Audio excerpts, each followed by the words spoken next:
Oh, this game isn't, Alright. Can you hear me? Cool, cool, cool.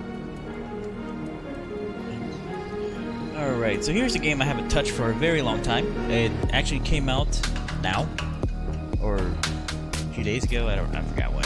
I'll be honest with you. It came out when. For release, available now, blah, blah, blah. What's today? The 18th. So it came out the 18th. So a couple days ago, this game came out. I haven't played this game in a while. The last time I played it, it was like an early access game without much. Now it's got a lot of cool stuff. Review and preview. What's... Oh yeah, that's right.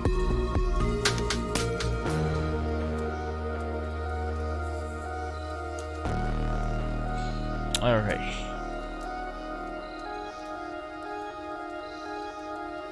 So let's do tutorial, because I want to know what the new stuff are. Yeah, the last time I played this, the only hard thing about this game was radiation, but now I hear there's raids and stuff, which is really cool, I guess. Mechanic. Not too shabby. We finally left the end zone. Just look at this beautiful scenery. It's marvelous, even though it's a bit different from what we had pictured. We were able to secure a few basic resources and are storing them in our bus. I'm glad we prepared ourselves well for this kind of scenario, especially since our inventories in the end zone ran low. Don't forget that if you need additional information, you can look at our survival guide at any time. I'm glad we prepared ourselves.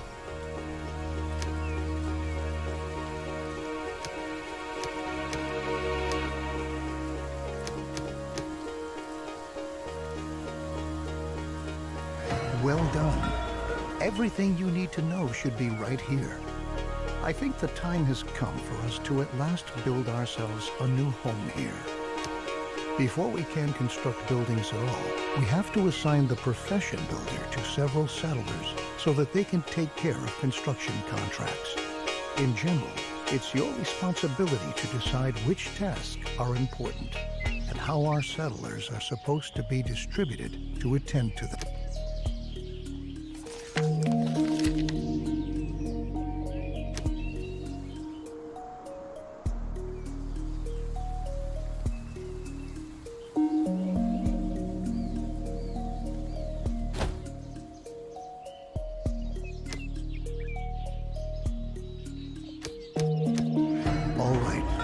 Your builders will be ready as soon as construction contracts have been issued. It's time to start focusing on our key and most basic need, water. The first thing we ought to do is to establish a working water supply. So we'll move on to our first construction contract. Place and build a jetty by a lake in the vicinity of your town center.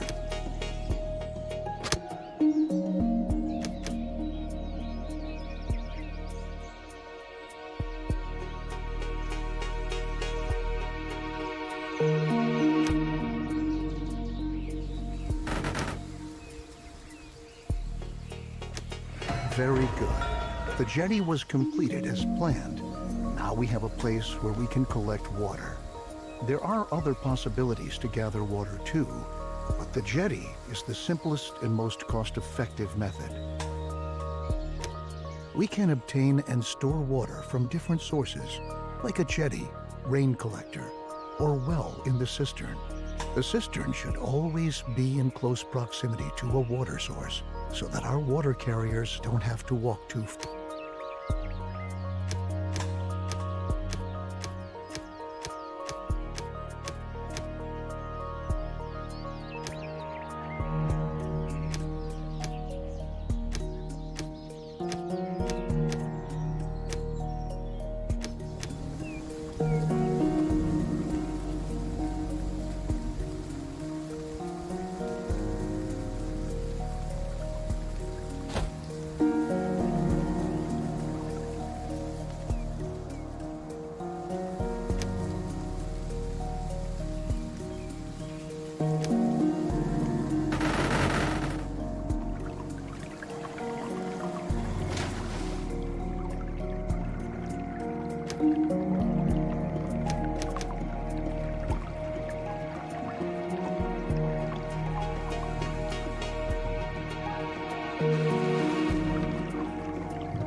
Rebuilt that. That's way too far from the jetty. What was I doing? There you go. You want it to be closer to the jetty so it can collect water and just instantly go in there. Get that water in there. See? Much better. Great. We have now installed a working water supply, and water is now transported from the jetty to our cistern. Consider hiring more water carriers if you don't have enough settlers available. You can never have enough water in storage. Now we should focus on food production. It's important to ensure the supply right from the start. A gatherer's cabin, a hunting lodge, or a fishing hut can directly remedy the situation. I suggest starting with a fishing hut, since we're already located near a lake.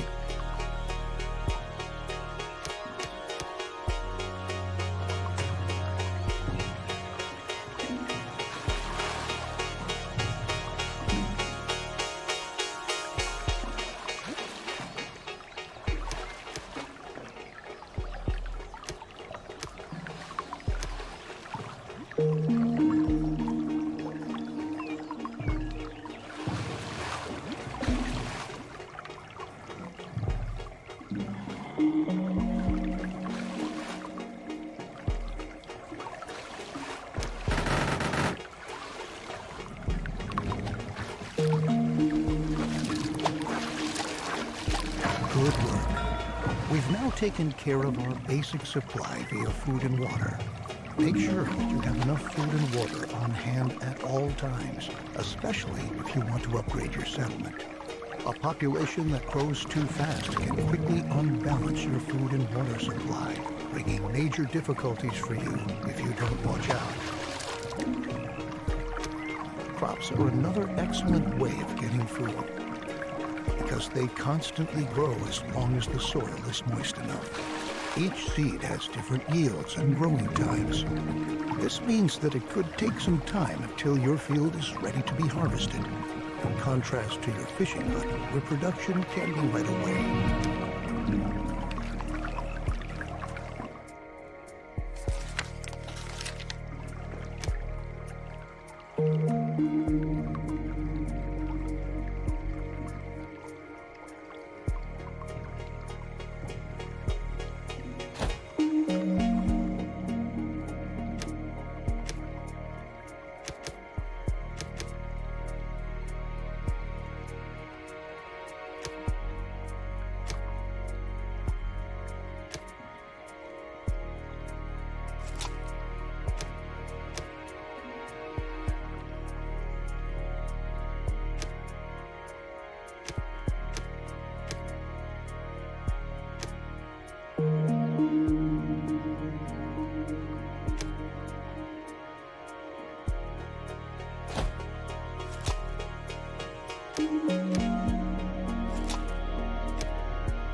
Looks good.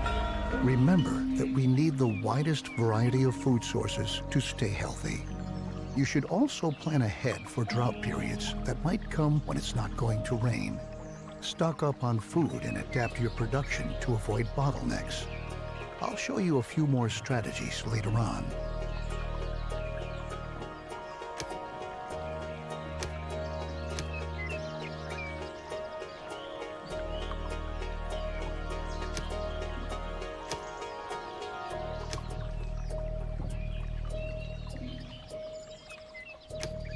At the beginning, we don't have much scrap, wood, or other resources.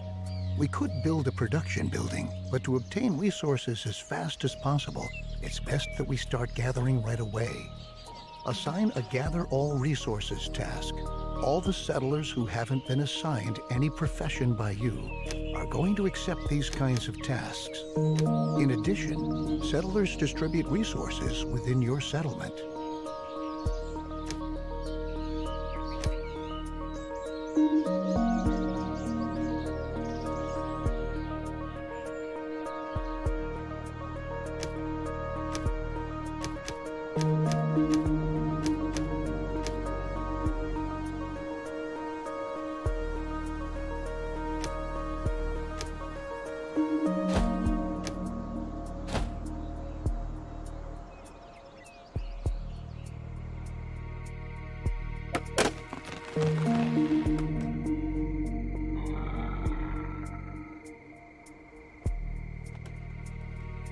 Since we now own plenty of resources, we can start to build a real production building. Then you don't have to always make efforts by hand that collecting is taking place. Production buildings are not only easier to manage, they are also distinctly more effective than simple tasks. Don't place production buildings too far away from your settlement. You'll be able to change their working area at any time later on. Right on. The best thing for us to do now is to build a forester's lodge to automate our supply of wood and make it more effective at the same time. Foresters are not only able to chop down trees, they reforest areas with trees as well.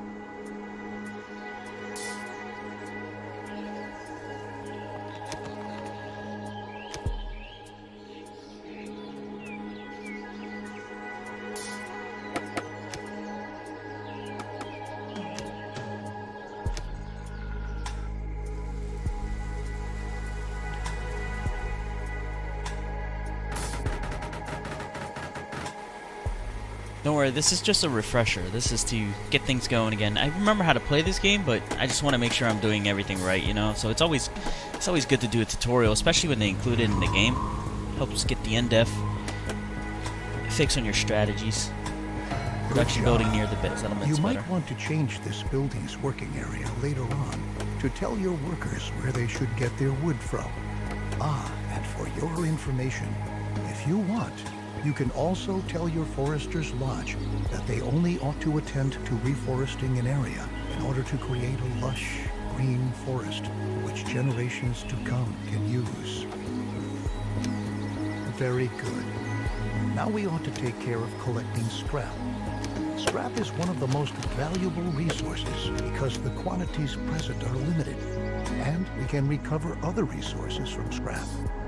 Unlike the task we just had, the scrap yard allows larger quantities of existing scrap to be dismantled than with ruins or wrecks.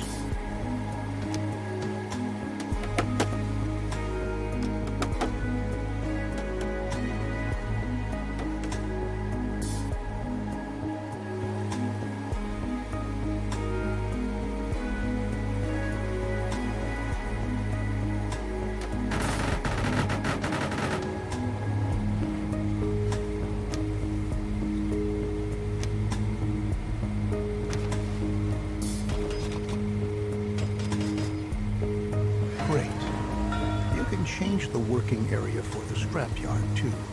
We can recycle scrap into 4 additional resources: cloth, metal, plastic, and electronics. We'll do that shortly, but for now we ought to take care of your settlers' needs first. Our people want a place to sleep and live. Cabins fulfill their need for safety and privacy and increase the confidence of their inhabitants. In other words, building cabins increases their willingness to start families and reproduce, if you know what I mean.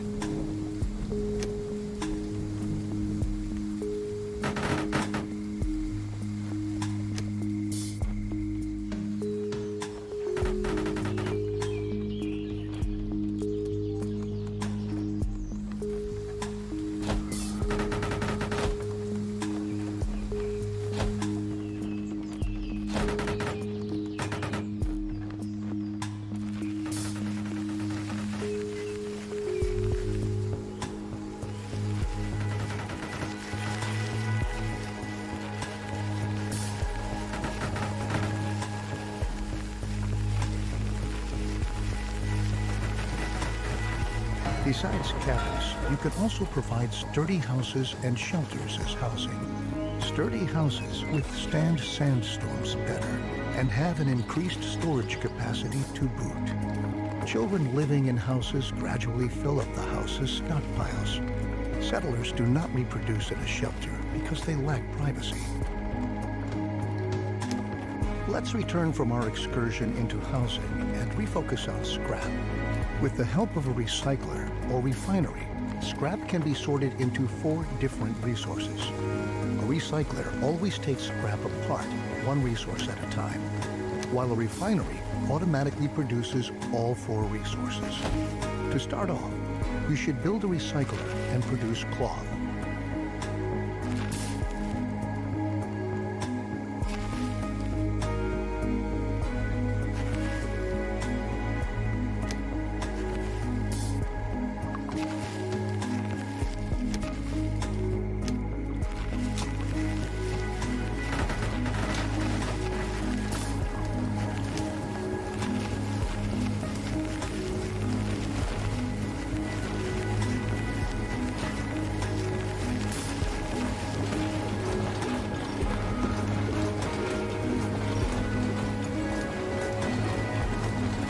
He's busy.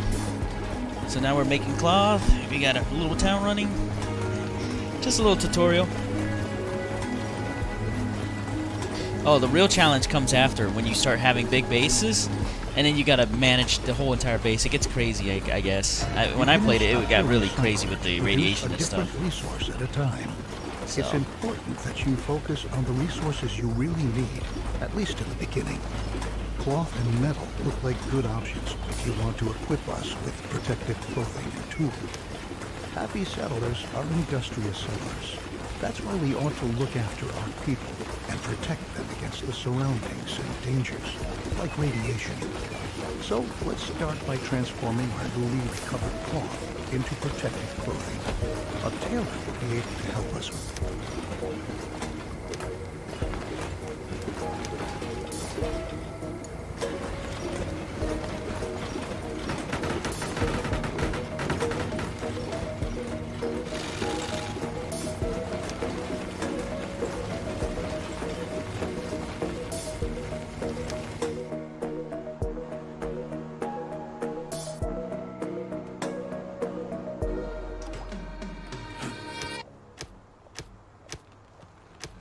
We categorize environmental radiation into 4 levels: no radiation, low level, medium level, and high level radiation.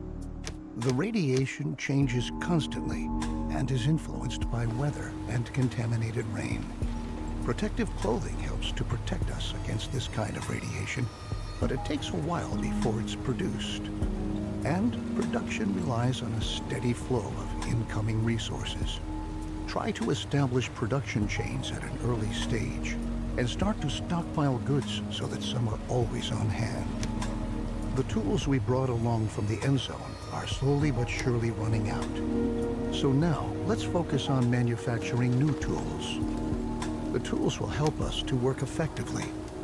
We'll need metal for that, so we'll prepare for production by building another recycler, which we'll commission to recover metal from scrap.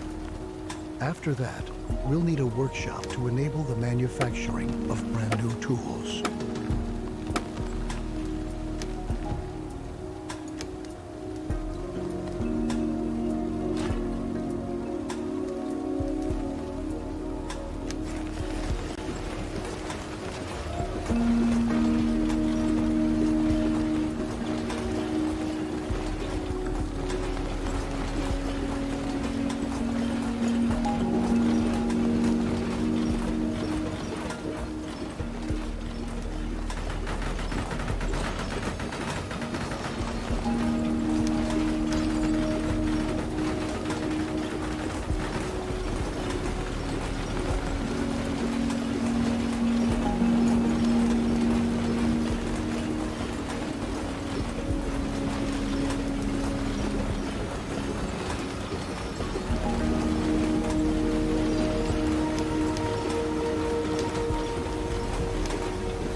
With our lovely new tools, we are now prepared to work effectively. Should you ever run out of metal, keep in mind that you can also instruct your workshop to manufacture tools from scrap instead of metal. Though they won't be quite as effective, it's still better than being forced to work with bare hands.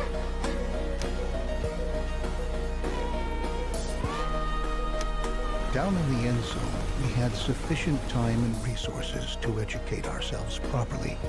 But our children don't have this luxury. We ought to build a school and pass on what we've learned. As a result, they will be able to survive and work better and more effectively.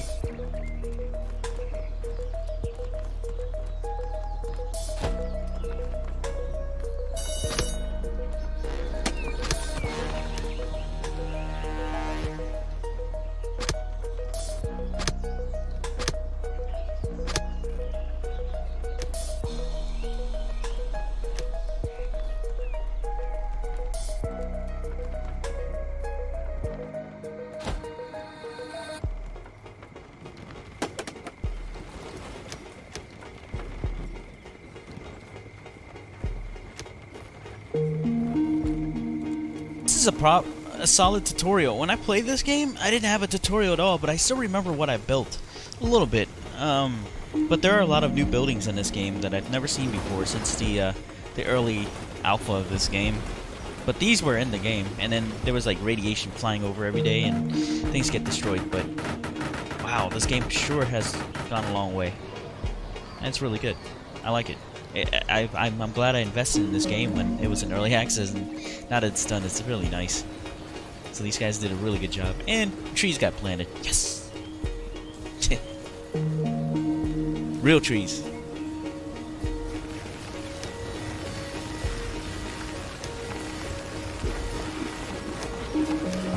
Perfect. Besides the fact that educated children work more effectively, we'll also teach them to be more careful with their protective clothing and tools. This, in turn, leads to them staying intact longer, and we conserve valuable resources. Now that our population is starting to grow, we ought to again turn our attention to the topic of food production. We are already accumulating fish and tilling our fields. A gatherer's cabin will now enable us to gather mushrooms and berries from the forest nearby.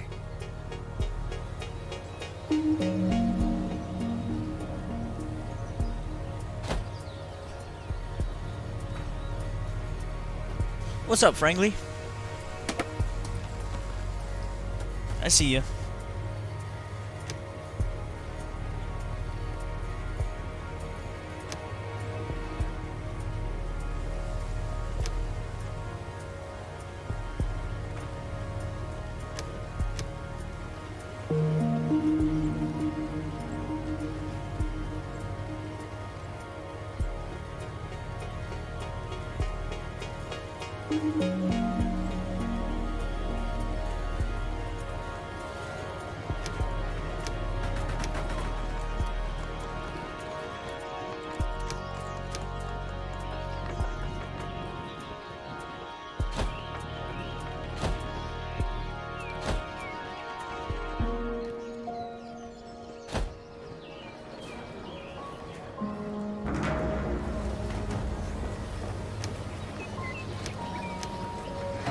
Very good. As you can see, the gatherer's cabin is an effective possibility to get food quickly. But watch out. After a drought, it's going to take some time before the plants have regrown. As is the case with most buildings, here too, you can relocate the working area at any time. Although we are sufficiently supplied at the moment, our survival depends on diligent planning. If we can lay out a plan for an orchard, then we can start to plant fruit or nut trees that we can harvest after a few seasons.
Let's see. Yeah, this is new defense. That's completely new to me. There's a bunch of decorations that are new too, I guess. You can make decorations of your town prettier now. Sweet. Electricity, I've gotten to that point like one time in the game before I wiped. Technology, that's kind of new. Expeditions and stuff. Logistics. Yeah, I need a logistics. I need a warehouse, I think. That's new. A lot of new stuff. Decontamination post. I haven't seen that in early access.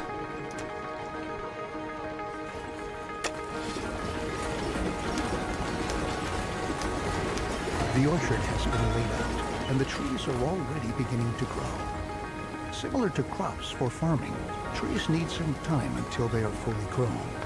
But once they have grown, they can be harvested again and again until they have to be newly planted. Our gatherer's cabin gathers food from the surrounding forests. However, there are any number of other plants there which we can use as well. These plants can be gathered by an herbal hut. The herbs gathered there can be consumed by settlers to replenish their health.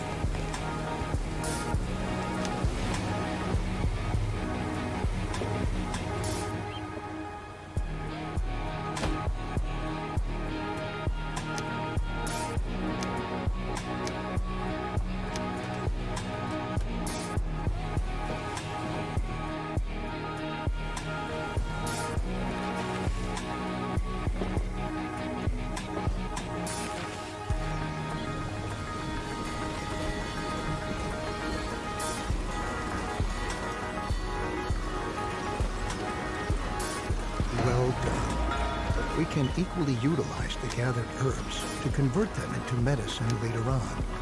It might happen that an illness breaks out in our settlement from time to time and spreads among our settlers. That's why we always ought to have enough herbs on hand. Radiation is the main reason why the health status of our settlement can decrease. Although our settlers already use protective clothing to shield themselves against environmental radiation, it might occur that our sources of water become contaminated. We should start to filter our water to prevent this from happening. We will need a great deal of charcoal to accomplish this. The charcoal kiln will burn wood to produce charcoal.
We can use the charcoal in conjunction with a filtration system to purify our water.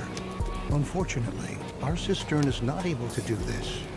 Only the water tower has the necessary equipment for this capability. It would be a disgrace if we had to demolish our trusted cistern just to erect a water tower in its place. What we ought to do instead is upgrade the cistern itself. A water tower can store...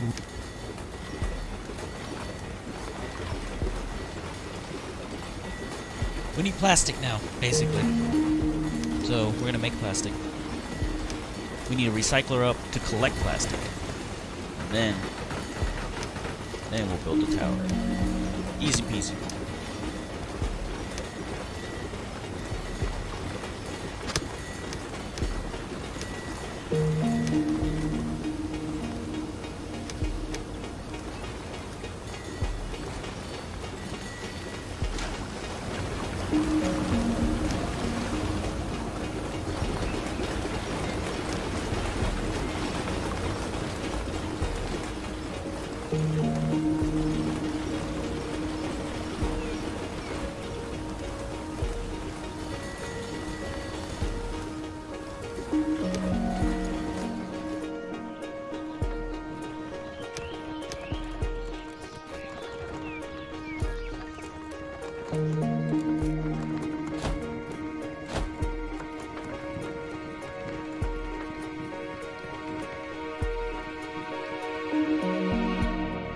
Our new water tower is up and ready for action.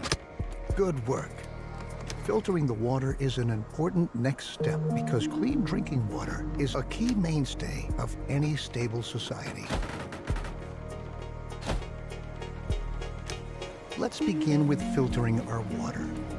To save on charcoal, we ought to ensure that at least a little bit of water not contaminated by radiation is being stored in our water tower. Water gained from a well is never contaminated by radiation, so it suggests itself for that purpose. Then we can use the remaining charcoal to produce better protective clothing.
Good work. We are continuously taking steps towards being better and better equipped to be able to survive in this hostile environment. Filtered water is a precious asset, and later on we can even use it to irrigate our fields. But let's not get ahead of ourselves. Not only our water can become a hazard for our settlers due to radiation, our food can too. We ought to erect a decontamination post to prevent settlers from eating meals that are contaminated with radiation.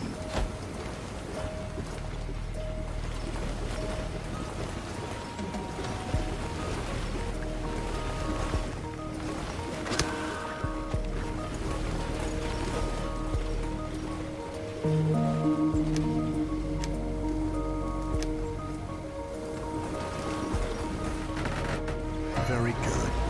The decontamination post is going to supply all buildings that stockpile food and are located in its working area in order to purify the food that has been affected by radiation. It's true. We should never forget that even when we optimally prepare and protect ourselves, we're still going to lose friends and members of our family time and again. We're going to mourn them, come what may.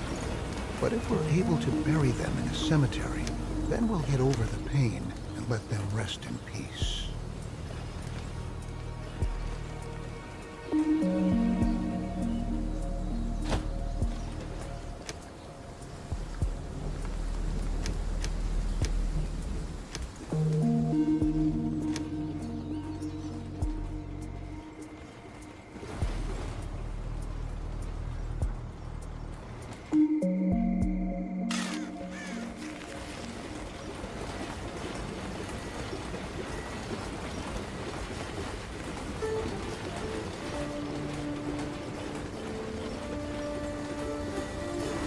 Okay, the cemetery will help us to quickly get a hold on ourselves and focus on the tasks that lie ahead. It's not a pleasant thought, but that's the way things are. At the very least, we're pioneers, aren't we? Maybe we ought to distract ourselves to lighten up the mood. We can erect a number of buildings to increase confidence in our settlement, including, for example, a campfire or a pub. In this situation, however, our best option would probably be to upgrade our town center. Settlers can visit the new town center. By doing so, increase their confidence for a while.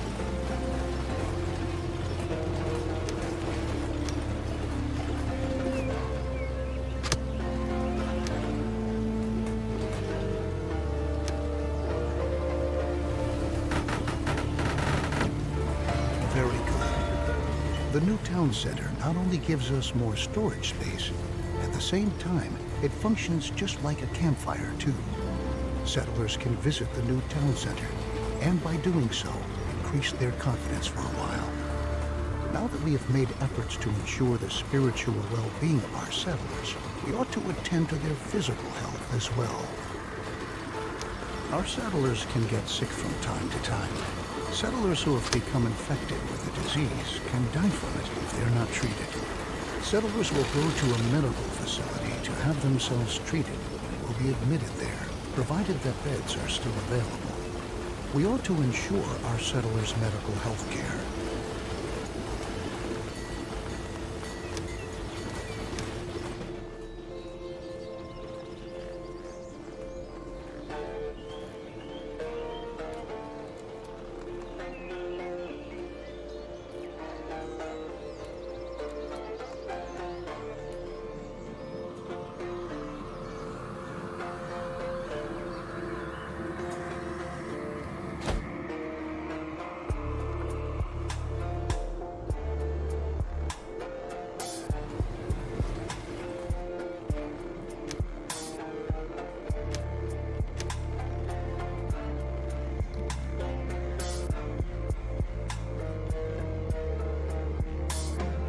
So far, so good. The whole town looks nice and neat. This is how you want to build a town. It looks, you know, your starting town has to be, everything has to make sense, because everything later, you have to look for it and figure out where you need to move stuff. Like, I remember I built a town so large that I completely lost track of where everything was, and then the radiation hit and everybody died. That was how my game ended. It was pretty fun. Yeah, no, not really, but yeah, you got to be able to figure out where you can relocate everyone working, so you can gather more stuff. There we go. Let's look at that.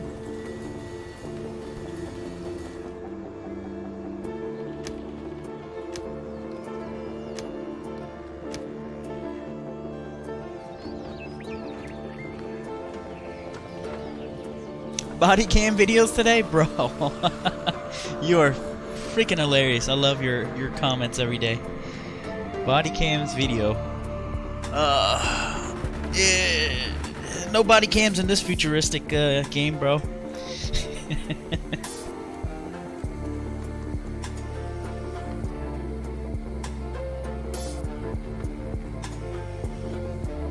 Society has fallen, and we're living in a post-apocalyptic world. So I don't think body cams are invented yet. Maybe next time. With this step, we have ensured the survival of the settlement for a while. Very good work. Since more and more children are being born these days, we should start to plan for the long term. While cabins are a good way to get settlers to start a family, they only provide limited space. This can quickly lead to people having to live on the street. Allow me to suggest to you that cabins be provided only in a very targeted manner in order to control the population growth of your settlement. Nothing is worse than not having enough resources to provide for everyone. We ought to build a shelter to be able to provide other inhabitants with a roof over their heads too.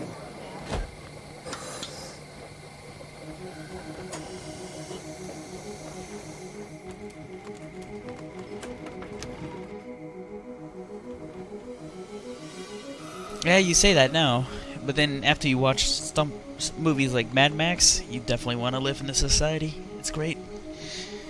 Those who control the water controls the spice, and spice controls the life.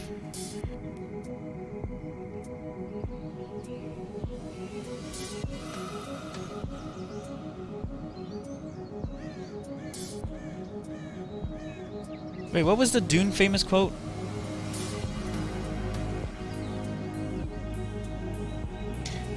He who controls the spice controls the universe. That's the famous quote. Anyways, this is Endgame, a world apart. Endzone, a world apart. Sorry.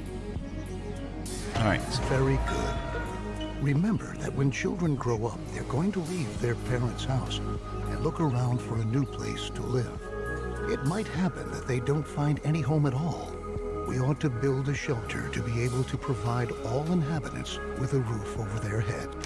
I've already pointed out to you that it could become very dangerous if we were to run out of food at some point. Since a lot of people are going to be living in the new shelter, we ought to provide them with access to food in their vicinity. A hunting lodge can look for wildlife in the surrounding area to bring a little meat to the menu.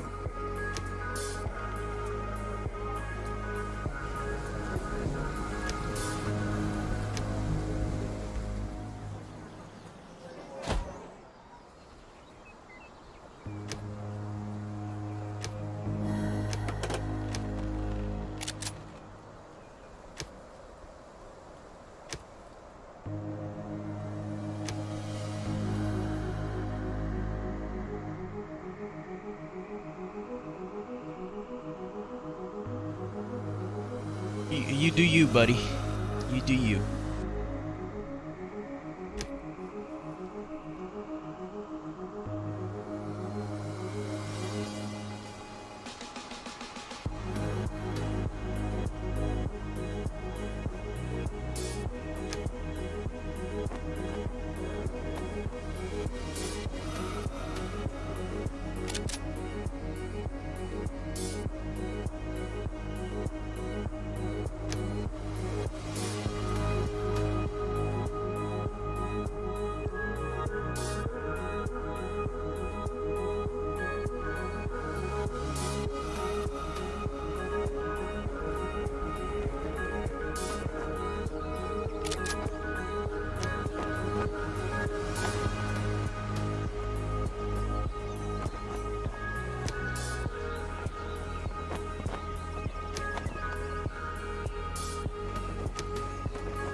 Alright, everything seems to be balanced right now, so it's going good. People are dying, but there's also new people incoming. Or breeding. People are breeding and multiplying, so we want that to happen. So it's almost like spreadsheet. You gotta have to look at your resources on top and make sure everything balances out. If something falls too quick, you need to fix it. Otherwise, society falls. And it's not gonna be pretty. It's easy to figure out a bit. Perfect. The hunting lodge equally provides us directly with food, but it functions somewhat irregularly because it relies on wildlife in the surrounding area. Nevertheless, it can be indispensable during a drought because even the deer and wild boar still roam around the forest. However, wild animals can not only be shot, they can be captured too. When a wild animal has been captured, it can be brought to a pasture and served there as livestock. In order to capture wild animals, you have to instruct your hunter to do this. You also ought to set up a pasture and assign a herder.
Oh, I gotta wait for the animal to be caught and assigned. Okay, that's new to me. This is new.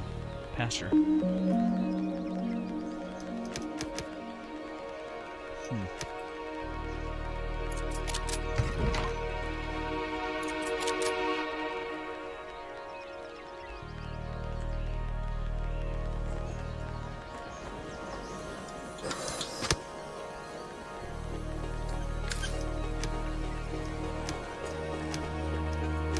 Animals captured by a hunter are brought to a pasture where they are tended to and cared for by herders. Some animals produce resources such as milk or eggs. Other animals can only be slaughtered to eat. You ought to find out for yourself which type of animal brings you which benefit. On each pasture, you can choose which type of animal ought to be kept there. You must provide water for the animals you keep on your pasture. This enables them to survive and reproduce. When enough animals are fully grown, the herder will start to slaughter them. If you don't want animals to be slaughtered, you can also instruct the herder not to do so. Now your herders know how they ought to handle the animals. And now that you've already captured several animals, don't forget to instruct your hunters to hunt animals again in the future so that they can continue to gather and provide food. With our increased production, our stockpile is going to run out soon. The supply routes for our production buildings are getting longer and longer, too.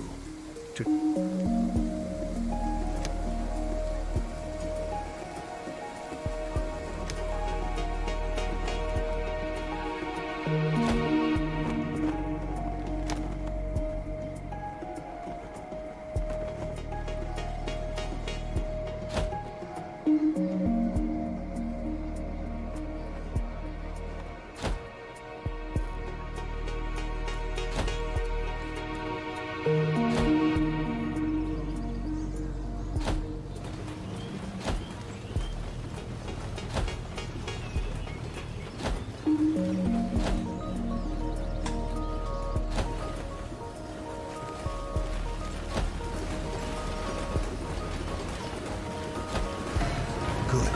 Temporary storerooms increase your settlement's general storage capacity. Place them in a targeted manner in order to shorten the routes for goods between your production buildings.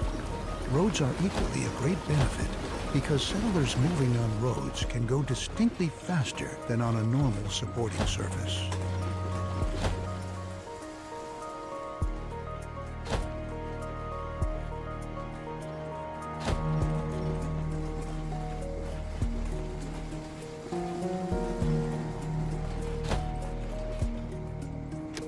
To improve the whole thing even further, we can build a market to improve logistics at the settlement. Besides being an enormous stockpile for resources that is even able to store water, the market is responsible for distributing resources within your settlement. What's more, it also increases your settlers' confidence.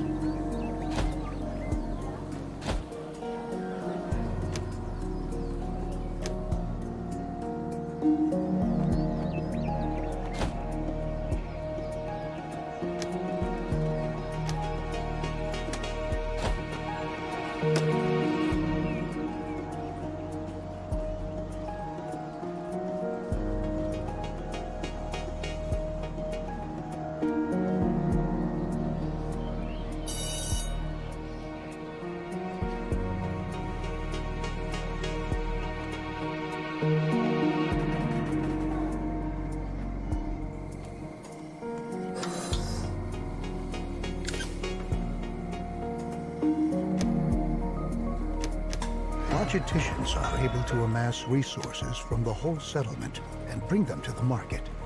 This improves the flow of your products and leads to your settlers having to walk shorter distances to fulfill their individual They are needs. vegans. The combination of these attributes makes the market the ideal I'm a building vegan. when you want to enlarge or even relocate your Very settlement. enthusiastically grow animals. That's what I like to do as a vegan. That's what it stands for. Oh. The larger your settlement gets, the farther some settlers have to travel to get to all of the food you produce. To make life a little easier for them, you can build a food station. Logisticians who work at the food station will collect food from your storage buildings and production facilities and bring it to the food station.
With the new food station, your settlers are now able to supply themselves with food directly on site. If your settlement is supposed to grow even further, you can think about whether you want to provide additional food stations. Distributing food at your settlement is going to prove to be extremely practical. However, your settlers not only need food to survive, they need water too. To be able to distribute water in a targeted manner, you can build a water point.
Now that your settlers also have a water point available, they can supply themselves with water and food. Similar to how it's done at the food stations, this enables you to precisely control at which places your settlers are able to attend to their needs. I skipped that by mistake. The weather station. That's what's next. Damn it.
Very good. Now that we know what sort of weather awaits us and how we can protect ourselves against contaminated rain by covering our crops and rainwater collectors, we ought to attend to collecting the rain we want. Rain not only humidifies the soil, it can also be automatically collected via rainwater collectors to generate a steady flow of additional water. Since we've already built our weather station, we're able to decide what kind of circumstances would make us want to cover our rain collectors. Never forget that our settlers might get sick if we distribute water contaminated with radiation at our settlement, even if they're wearing protective clothing. We should make sure that the collected water is as purified as possible.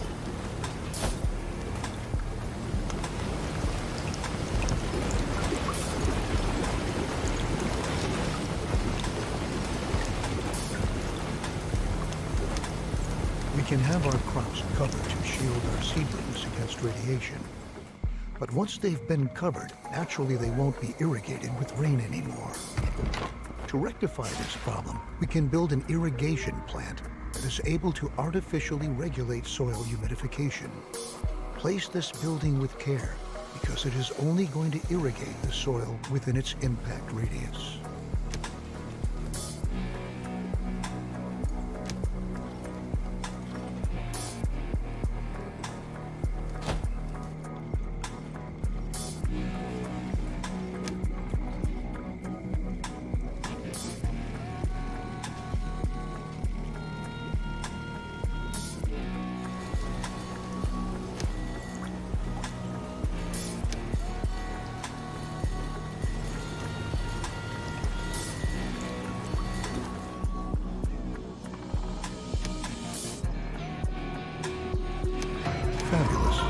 As long as our irrigation plant is supplied with filtered water, it is able to neutralize a possible contamination of the soil due to radiation.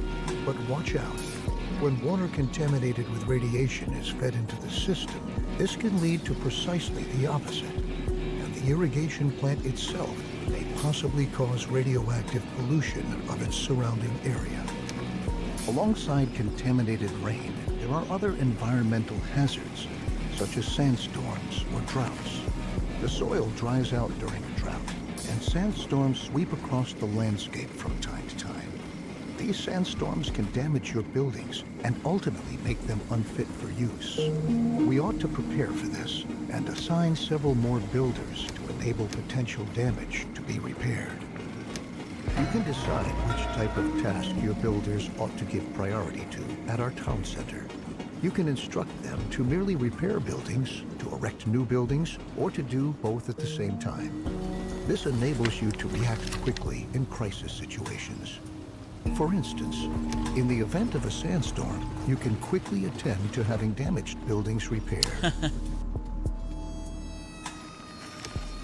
Now that we've taken care of all the necessary needs of our settlement, such as food, water, protective clothing, and tools, our next efforts ought to focus on increasing the settlement's overall productivity. A research station allows us to develop different technologies. One step in moving our settlement ahead is to make it possible for our refiners to acquire electronics from scrap. We should perform research on the appropriate technology to achieve this and instruct one of our refiners to produce electronics.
ran out of trees because they were cutting it down instead of replanting. Oh well.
Huh.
Very good. With this new research station and the ability to acquire electronics from scrap, we...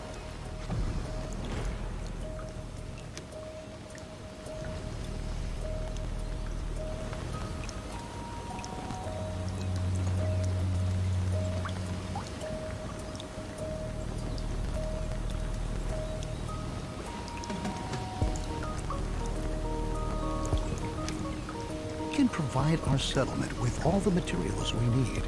The research station is very useful in enabling us to adapt ourselves to our surroundings by using the right technologies in any situation. Down in the Endzone, we dealt with the concept of a solar collector. This solar collector is able to collect sunlight and convert it into electricity. We wanted to try out whether our idea works and build a solar collector.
The solar collector produces energy by capturing sunlight and feeding this energy into a grid.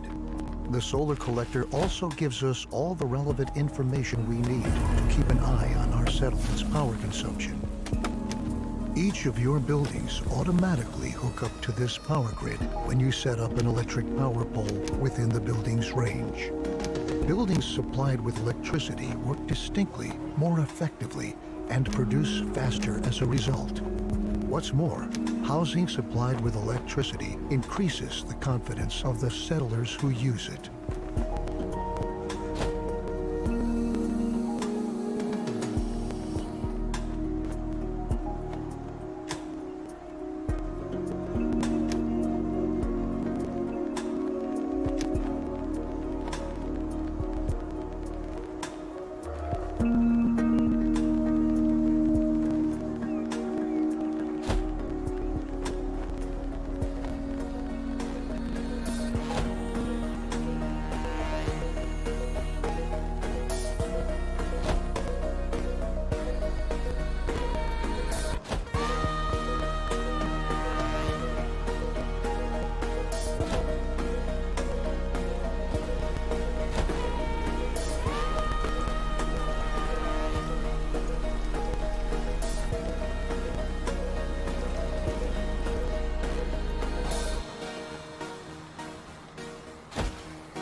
Wait, how does the power grid work? Does it not connect like that?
Oh, got it.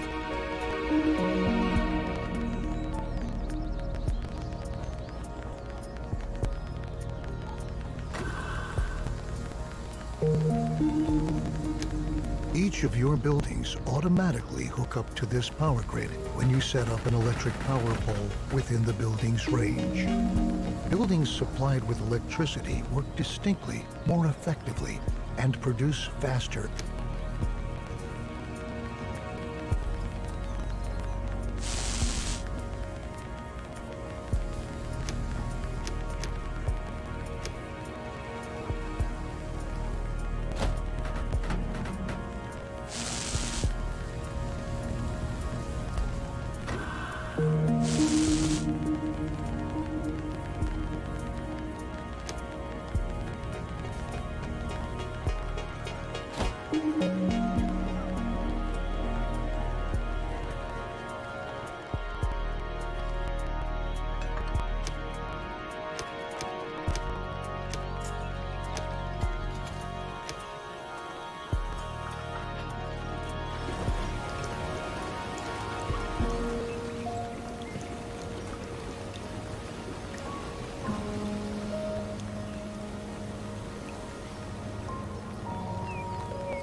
Fantastic.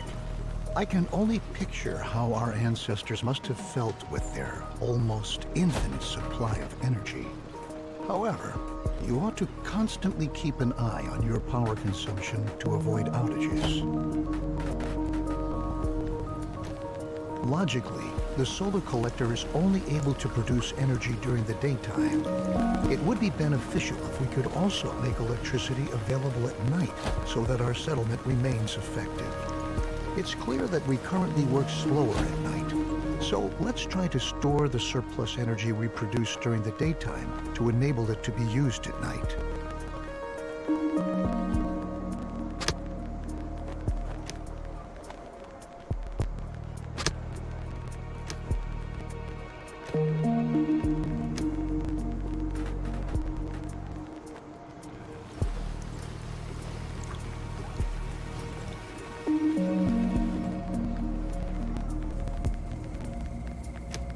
That looks good. Some buildings are now connected to the power grid. Although a well-structured settlement that's hooked up to the power grid consumes a certain amount of resources, it is enormously effective. Oh, and just as an aside, you can have electric power poles put up on many surfaces, even on roads.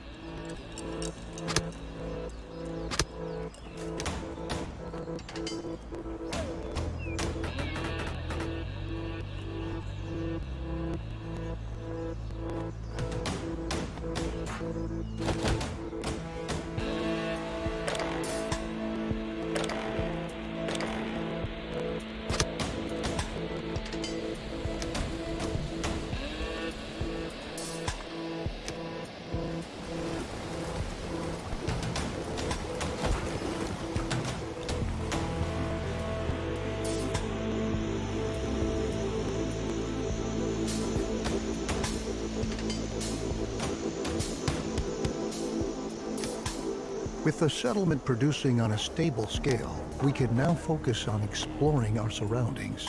Though we heard a bunch of stories in the Endzone, now we can explore the ruins our ancestors left behind firsthand to find treasure and resources. Let's build an expedition station.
Well done.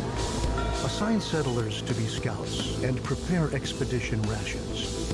When you want to send off an expedition, you can decide the quantity of expedition rations with which to supply the expedition. As a result, you can control how long and how thoroughly it is able to explore a ruin. Let's send out a few scouts to find a ruin. The scout will visit the ruin you have designated and explore it. As a result, the scout will supply us with important information about the site that we should pay attention to when we start an expedition.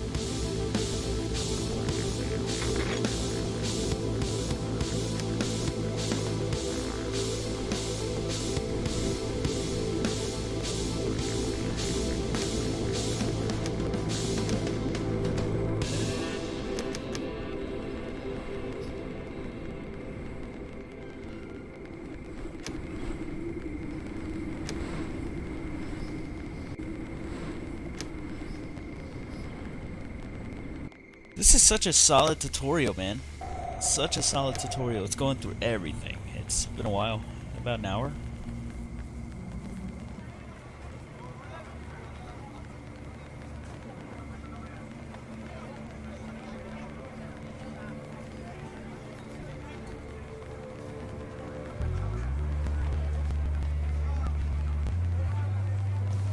Only thing is, I'm hearing a crackling sound. Is anybody hearing that too?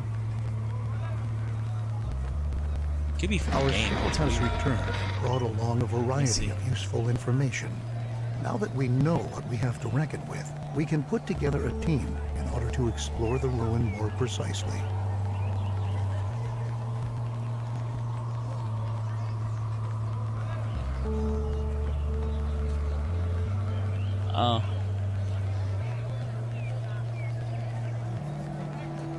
Oh, it's normal and Nintendo. Okay, so it is a crackling sound.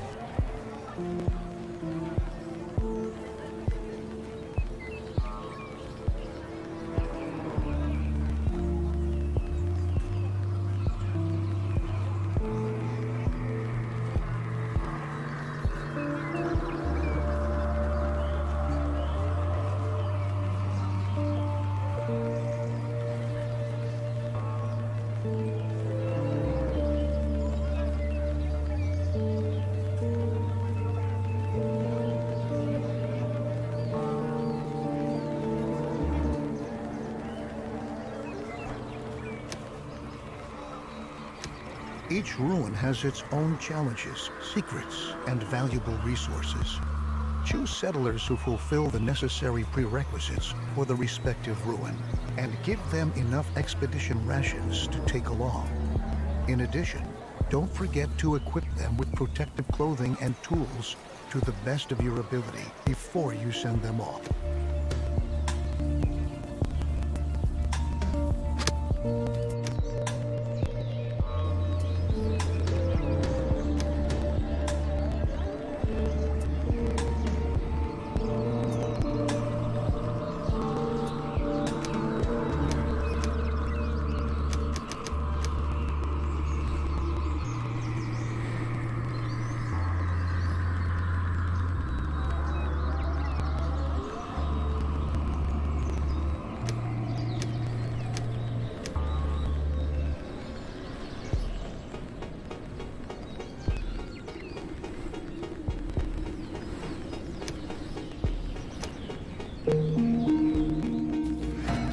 Now that you've commissioned the expedition, it's now in preparation stage.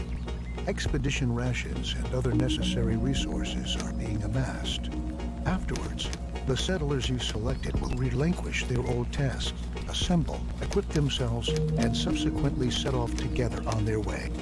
Good news! Your expedition has finally reached its destination. Now it's all up to you. Contact them and listen to what they have to say to you. Make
good news.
I'm lost here. Where's my expedition?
Okay, we're there. The scout was right. Near the gas pumps, it still really reeks of gasoline. Maybe some valve sprung a leak and the vapors from the underground fuel tank are rising. We'd be better off not lighting up a campfire here.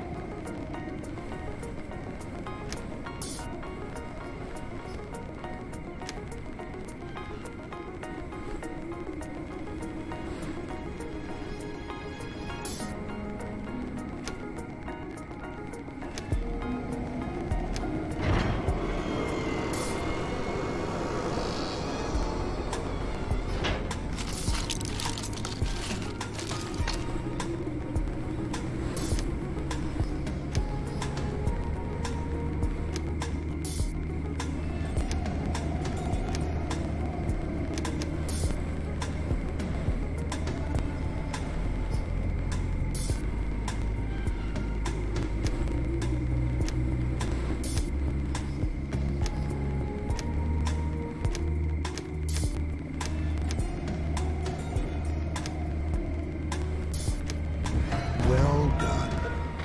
Your decisions during an expedition are decisive for its success. Try to be as well prepared as possible and make wise decisions because the consequences could be fatal. Now let's loot this place and get out of here. Take as many resources as your settlers can carry and bring them back to your settlement.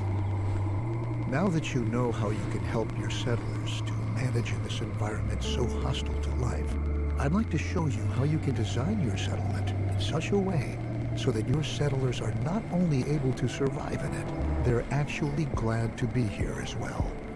Your settlers are eager to live in surroundings that please them. For instance, they'd rather not live next to a building that produces lots of noise or dirty grime. You can switch to the heat map of dwellings attractiveness to be able to see just how attractive the dwellings in your settlement are. In this view, you see which cabins and shelters have been placed in attractive surroundings and which ones are in unattractive surroundings. If you want to increase the attractiveness of a residential area, you can put up some decorations to beautify your settlement. Each decoration increases the attractiveness of the area where it has been placed. Maybe it's time for you to design your settlement a little more attractively to make your settlers happier.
Okay, this is new. Next time I gotta focus on attraction.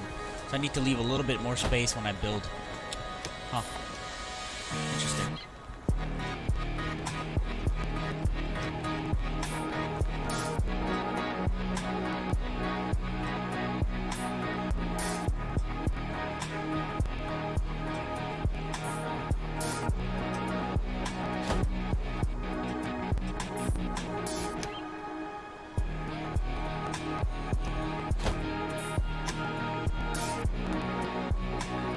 Increase that attractiveness. There you go.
Your settlers are really going to like the newly built decorations. This way, you can even manage to design a residential area attractively that's located near industrial buildings. And with sufficient time and energy, even create a settlement where all your settlers are glad to live in it. Although living in a pretty neighborhood isn't the only thing that interests your settlers, they want you to take care of their other needs as well. If you provide them with a forum, they'll make their wishes and requests known to you. You can find out what means a lot to them there.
Settlers' requests are collected for you at the forum. You ought to check every now and then whether you might be willing to agree to one of those wishes.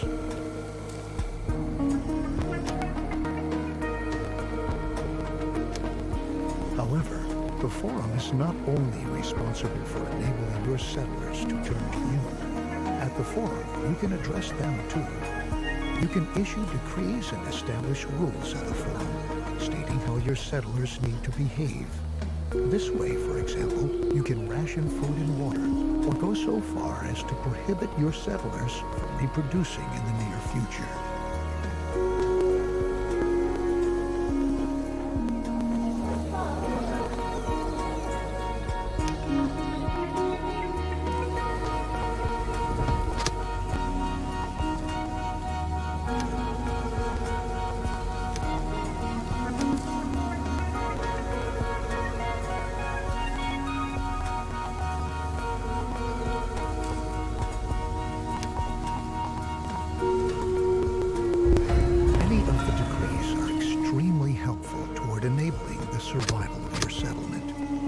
Should watch out that you don't demand too much of your settlers. If you ask too much of them, it can lead to discontentment spreading throughout your settlement. That's why you always ought to use caution in deciding which decrees you want to impose.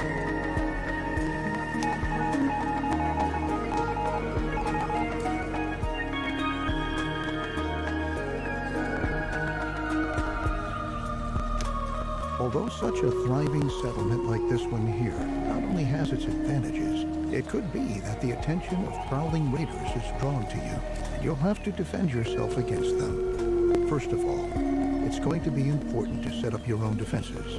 An ammunition factory is going to be necessary to arm those settlers who will be defending your settlement in the future.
Very good. It's left up to you to decide whether you want to have your ammunition factory manufacture lethal or non-lethal ammunition. While lethal ammunition deals damage to the attacking raiders, non-lethal ammunition ensures that their morale sinks. If the raiders have lost all their morale, they'll flee. No matter what type of ammunition you want to have manufactured, one thing can't be missing. Your ammunition factory requires some sulfur for production. Sulfur can be obtained in your mines. To do this, simply instruct your mines to mine sulfur in the future.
Very good, old friend. Now the production of ammunition can get going full steam ahead.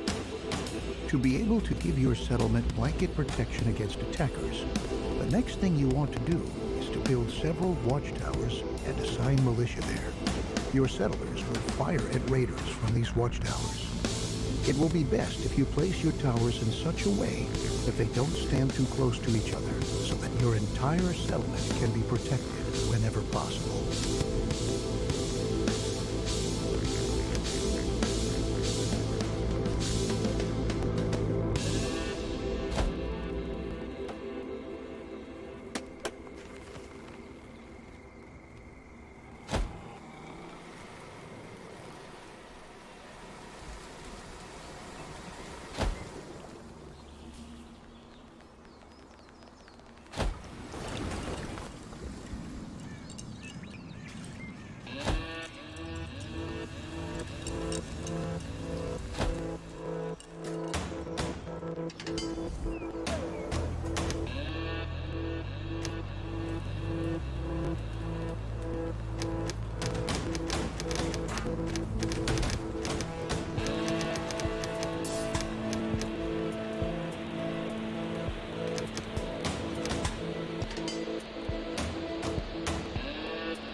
Very good. These watchtowers form the center of your defense.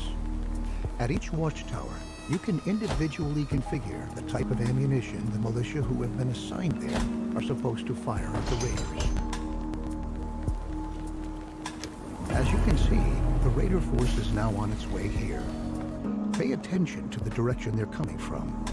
You might have enough time to adapt your defense a bit. I'm going to keep my head down for the time being, until those scoundrels don't bother the settlement anymore. Good luck.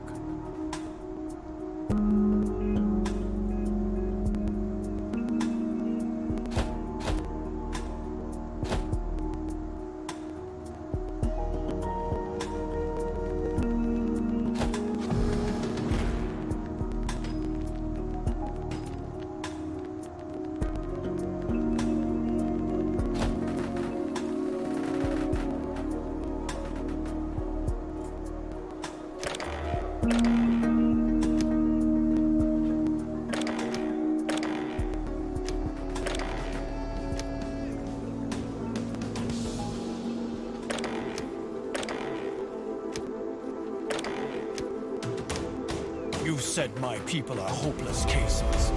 We were once. I took in one and all. Together we are strong. Give us what we need, then no one will get hurt.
looks as if they were the last raiders, and the settlement's still standing. Well, it did get a few scratches here and there, but nothing we couldn't recover from. We'll rise again, over and over again, and that's a promise. However, in many cases, the raiders won't be paying you a visit just like that, without any advance warning or reason. Most of the time, they'll demand tribute from you beforehand. If you can pay this tribute, they'll leave you in peace. That is, at least for a certain period of time. This time, I want you to pay the tribute the raiders are demanding from you, so that we can focus on rebuilding here at the settlement.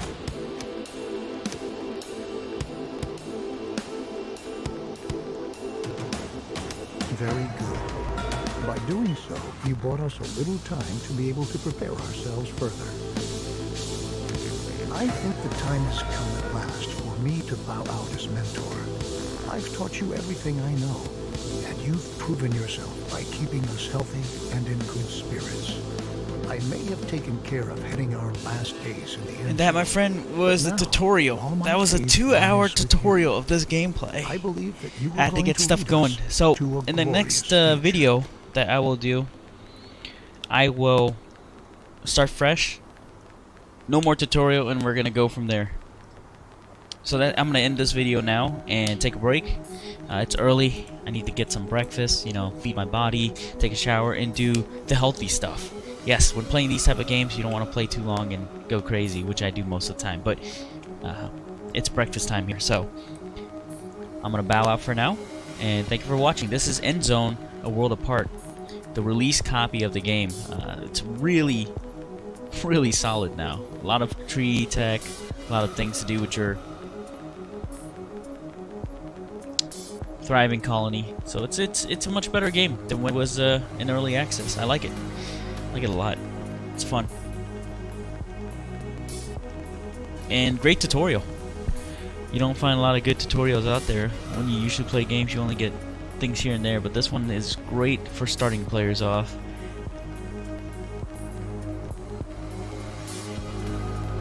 Yeah. So let's